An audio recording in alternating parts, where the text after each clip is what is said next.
أن محمدا عبده ورسوله أما بعد فأعوذ بالله من الشيطان الرجيم بسم الله الرحمن الرحيم. Zakat is one of the 5 pillars of Islam. These are the key acts of worship that we must follow and practice our faith. Along with the 6 articles of faith, that explain what we believe. Observing these 5 pillars are obligatory for all Muslims. These 5 pillars help us build a personal relationship with Allah subhanahu wa ta'ala. While we often practice these acts as a community, observing them as an individual is possible except for one. Imagine for a moment that you are the last person on earth, or that circumstances prevent you from interacting with anybody else. Say, an apocalypse scenario.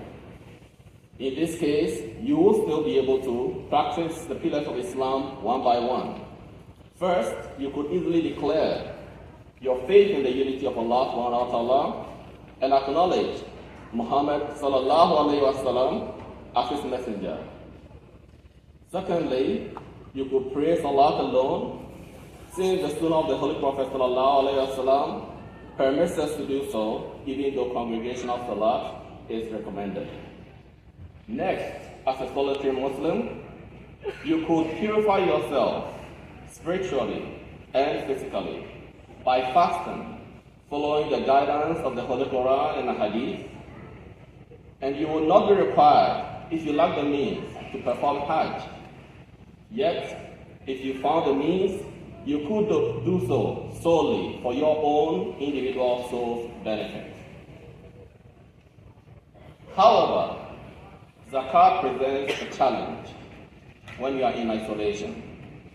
This is because Allah subhanahu wa ta'ala says in the Holy Quran, the alms are only for the poor and the needy, and for those employed in connection therewith, and for those whose hearts are to be reconciled, and for the freeing of slaves, and for those in debt, and for the cause of Allah, and for the wayfarer, an ordinance from Allah, and Allah is all-knowing, wise. Holy Quran chapter 9, verse 6. Allah subhanahu wa ta'ala requires that we give zakat to others, specifically to an administrative body that can distribute this to the poor and the needy. Zakat strengthens our social bonds, keeping those with wealth accountable to their community while ensuring support for those who are in need. Zakat emphasizes the importance of community, connecting our spiritual obligations to our social responsibilities.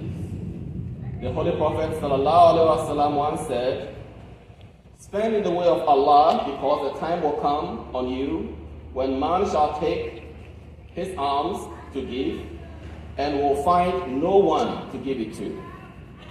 Another will say, "Had you brought it yesterday, I would have accepted it, but today I do not need it." As this was foretold by the Holy Prophet ﷺ, there came a period during the Middle and later ages when Muslims became so affluent that no one accepted alms in the Islamic community. This economic transformation is the effect of zakat, and it integrates this into our lives. And to appreciate this effect, we first need to understand the meaning and the financial sacrifice prescribed by zakat.